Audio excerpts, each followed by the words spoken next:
Queridos e queridas participantes do Paz e Bem, estamos hoje, neste início de manhã, de terça-feira, dia 24 de outubro de 2023. Estamos no programa Paisagens de número 15. Vamos hoje dar início a uma sequência de reflexões sobre um dos mais preciosos livros da mística islâmica, da mística Sufi, de autoria do grande Mevlana, mestre, Rumi, nascido no século XIII, em 1207, na província de Balkh, berço da civilização persa, no atual Afeganistão. E fez a sua travessia em 1273. Nasceu, portanto, em 1207 e morreu em 1273. Foi praticamente contemporâneo de Francisco de Assis, que nasceu em 1181 e morreu em 1226. Os dois foram místicos, exímios poetas, como lembrou muito bem Leonardo Boff, em belo texto sobre o eixo do amor, Rumi e Francisco de Assis, publicado num livro que organizei com Marco Lucchesi, chamado Canto da Unidade, em torno da poética de Rumi, publicado pela editora Fisos, Rio de Janeiro, em 2007. O livro que nós vamos trabalhar está neste meu livro aqui, Mística Islâmica, né? A reflexão que eu vou fazer com vocês está neste livro aqui, publicado pela editora Apris. Está disponível na Amazon.com.br.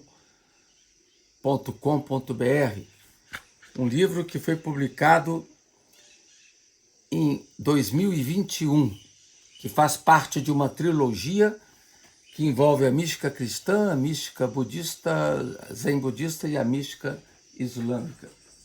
E o livro que vamos abordar é esse catatal aqui, Masnavi, essa edição francesa, tradução de Meyerowitz, e há uma síntese do Masnavi em português, pela editora Attar.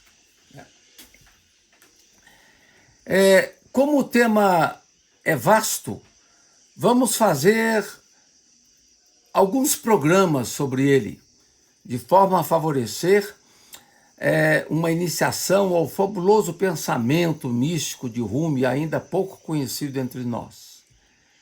Então eu dei como título geral da minha reflexão, que está no meu livro Mística Islâmica, com esse título, né? O Mar da Unidade, um roteiro livre para a leitura do Masnavi de Rumi. Tenho me dedicado ao estudo da mística comparada das religiões há algumas décadas, incluindo um carinho muito especial com o pensamento de Rumi. Sobre ele escrevi diversos artigos. Nunca, porém, tinha me aventurado em desbravar o mar enigmático de seu grande Masnavi, 6 livros, que talvez seja um dos ápices de toda a mística universal, um dos livros sagrados da humanidade. Não sem razão, vem tratado como o Corão em língua persa, visto nos países do Islã como um dos mais profundos comentários do Corão. O objetivo mesmo do livro, na linha da mais profunda perspectiva islâmica, é a busca da unidade e do amor. Para Rumi, o caminho que leva ao mistério maior é o caminho do amor, é o caminho da hospitalidade. O sufismo, para ele, Rumi, resume-se na celebração de uma alegria. Encontrar o sufismo, diz Rumi, é encontrar alegria no coração. O Masnavi, em seus 6 livros e mais de 1.700 páginas, não é apenas um tratado iniciático de linguagem esotérica, mas igualmente um livro de poesia, filosofia e comentário da teologia do Islã em perspectiva original e profunda. Há também no livro reflexões psicológicas, pedagógicas, além de um exemplar senso de humor e uma ironia inimitáveis. Para o leitor desatento, o acesso vem obstaculizado em razão da peculiaridade da narrativa, do estilo enigmático que envolve a dinâmica redacional do Masnavi. É difícil captar com segurança o pensamento de Rumi, suas convicções pessoais, em razão das idas e vindas e mesmo de passos que podem delinear marcos contraditórios no conteúdo apresentado. Em passos concretos, uma ideia vem lançada e só bem mais adiante vem desenvolvida, dificultando a compreensão límpida do leitor. Ocorre ainda, nos diversos livros da obra, a presença de significações múltiplas e escondidas, típicas da linguagem esotérica, com S. É como se o guia espiritual, chamado Pir, na persa, reservasse o acesso ao significado do livro aos portadores de um coração preparado e receptivo. Temos então na obra, ao lado de um nível explicativo, um nível mais profundo que é o nível simbólico. Como assinala a tradutora da versão francesa, Meyerowitz, nos diversos contos esotéricos apresentados, as significações encobertas ultrapassam os limites de um simbolismo decifrável, pois o que se apresenta é um caminho místico. As peculiaridades envolvem também as traduções do Masnavi. Há a clássica tradução inglesa de Nicholson, em 2 volumes, lançada entre os anos de 1924 e 1934, que tem algumas nuances distintas da procedida por Meyerowitz em sua tradução francesa, sem que haja tensão e ruptura entre as 2 traduções. Há também a tradução italiana, publicada em 2006, de autoria de Gabriel Mandel Kahn, numa formosa edição em 6 volumes. Os tradutores são unânimes em acentuar a dificuldade de traduzir os dísticos de Rumi, em razão do simbolismo multidimensional e da expressão poética esotérica presentes. Há também a edição resumida brasileira, baseada na tradução inglesa de Winfield, com tradução de Mônica Udler e Ana Maria Sarda, que é esta tradução aqui. É a edição que servirá de base para o texto, bem como a versão francesa de Meyerowitz. Na visão da tradutora francesa, Eva de Vitray Meyerowitz, os temas centrais do Masnavi giram em torno da unidade da existência, do amor e da tolerância. A seu ver, Rumi expressa a mais nobre abertura interreligiosa. O que importa para ele é o amor dedicado a Deus e aos outros. As diversas confissões religiosas são envolvidas pelo abraço do amor, e os verdadeiros adoradores estão todos no mesmo caminho. Nessa primeira parte de nossa reflexão, não tenho a pretensão de seguir uma regularidade sistemática e de uma fidelidade a toda a prova. O que busquei fazer é apenas indicar os temas que vão aparecendo nos diversos livros em ordem cronológica, mesmo que isso incida em repetições. A intenção é mesmo ajudar os leitores a adentrarem-se no complexo universo da mística de Rumi, ou Rumi. O trabalho veio facilitado pelo ousado curso que eu dei no doutorado em Ciência da Religião no ano de 2003 na Universidade Federal do Juiz de Fora e que teve apenas 2 alunos. Foi um trabalho árduo, semanal, onde, com recursos das traduções integrais francesa e inglesa, fomos desvendando num rico debate os meandros mais enigmáticos e sedutores dos dísticos que delineiam os 6 livros do Masnavi. Trabalhávamos em torno de 200 páginas por semana. Farei aqui igualmente recurso ao copião que serviu de base ao meu curso no doutorado em Ciência da Religião e que orientou as reflexões semanais e nunca tinha sido publicado até que eu publiquei aqui neste meu livro. Vamos começar pelo livro 1.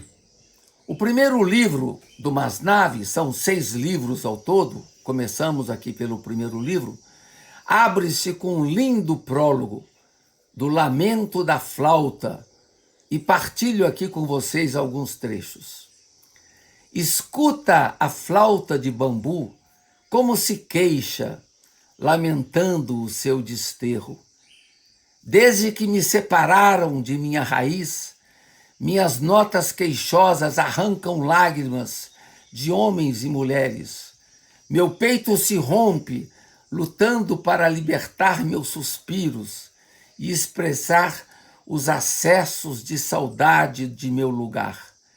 Aquele que mora longe de sua casa está sempre ansiando pelo dia em que há de voltar. Ouve-se meu lamento por toda parte, em harmonia com os que se alegram e com os que choram. Cada um interpreta minhas notas de acordo com seus sentimentos, mas ninguém penetra os segredos do meu coração.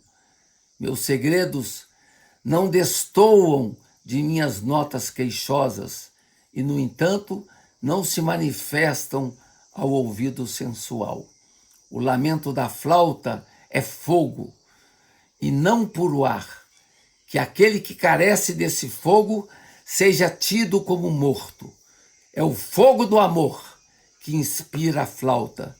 É o amor que fermenta o vinho.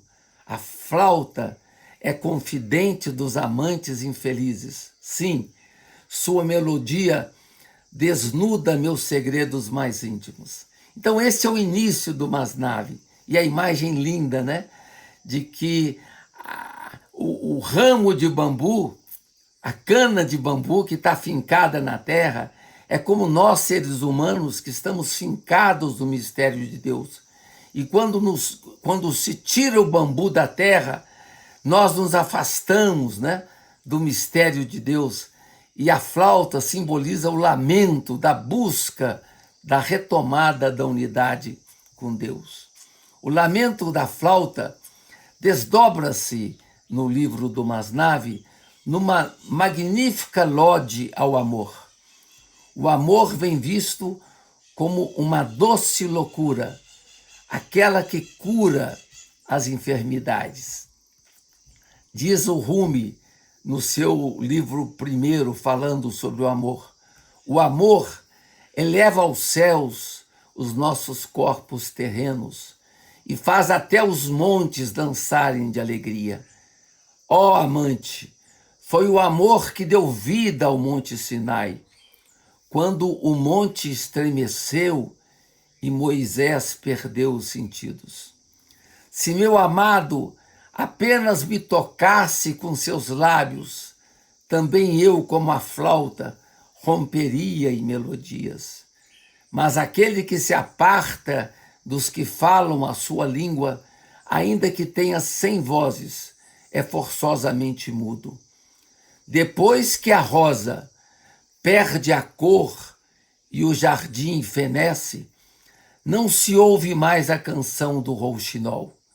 O amado é tudo em tudo. O amante é apenas o seu véu. Só o amado é que vive. O amante é coisa morta. Quando o amante não sente as esporas do amor, ele é como um pássaro que perdeu as asas. O amor quer ver seu segredo revelado, pois se o espelho não reflete, de que ele servirá? Sabes por que teu espelho não reflete? Porque a ferrugem não foi retirada de sua face. Fosse ele purificado de toda ferrugem e mácula, refletiria o brilho do sol de Deus. São inúmeras histórias narradas no Masnavi e no intermeio a reflexão mística e metafísica de Rumi vai se insinuando de forma rica, prazerosa e original, bem no ritmo da poética persa, que é profundamente saborosa. Na primeira história do príncipe e da criada, história 1, o tema em pauta é o amor. Como diz Mevlana, que significa mestre e que traduz o que significa Rumi, né? Mevlana diz que o amor não se enquadra nas descrições tradicionais. Por mais que se descreva ou se explique o amor, quando nos apaixonamos, envergonhamo-nos de nossas palavras. O amor, sem palavras, é habitado por maior claridade.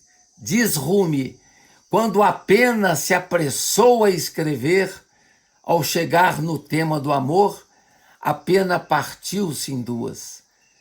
Rumi recorre ao exemplo do sol para indicar que ninguém senão ele, Deus, pode revelar seus segredos.